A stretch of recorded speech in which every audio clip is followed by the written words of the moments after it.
সারা জীবন শুধু শুনে এসেছি মানুষের মুখে যে অতিরিক্ত ভালোবাসা নাকি ব্লক লিস্টে সীমাবদ্ধ থাকে, কিন্তু আজ যখন নিজের ভালোবাসাটা ব্লক লিস্টে সীমাবদ্ধ হয়ে গেল, তখন নিজের অজান্তে চোখে পানি চলে আসলো।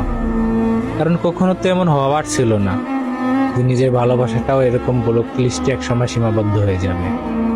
তাই আজকে তোমাকে কিছু কথা বলতে চাই।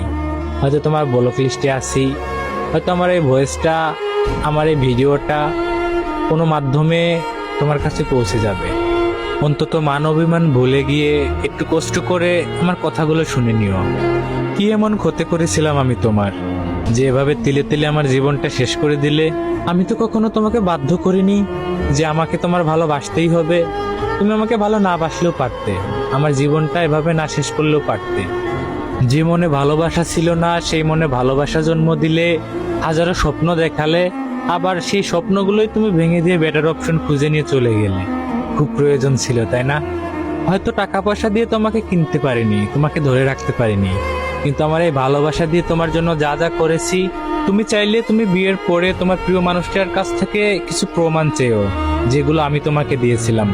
তোমাদের ডিভোর্স হয়ে যেতে পারে প্রমাণ নিতে গিয়ে, তবুও আমার মতো করে সে কখনো বলতে পারবে না যে আমি তোমাকে কতটা ভালোবেসেছি।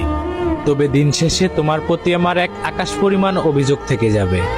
আমি আমার সবটুকু দিয়ে ভালোবাসার পরেও তোমাকে পাইনি, তোমাকে হারিয়ে ফেলেছি।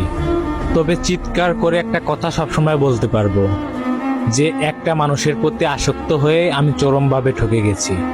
তবে আমার এই ভালোবাসা থেকে আমি একটা শিক্ষা পেয়েছি, যারা এক পুরুষে বা এক নারীতে আসক্ত থাকে, দিন শেষে তারাই ঠকে যায়। আর জিতে যায় যারা বেটার অপশন খুঁজে চলে যায়, তারাই দিন শেষে জিতে যায়। তবে তারা ভালো থাকতে পারে না, আর তুমিও কখনো ভালো থাকবে না।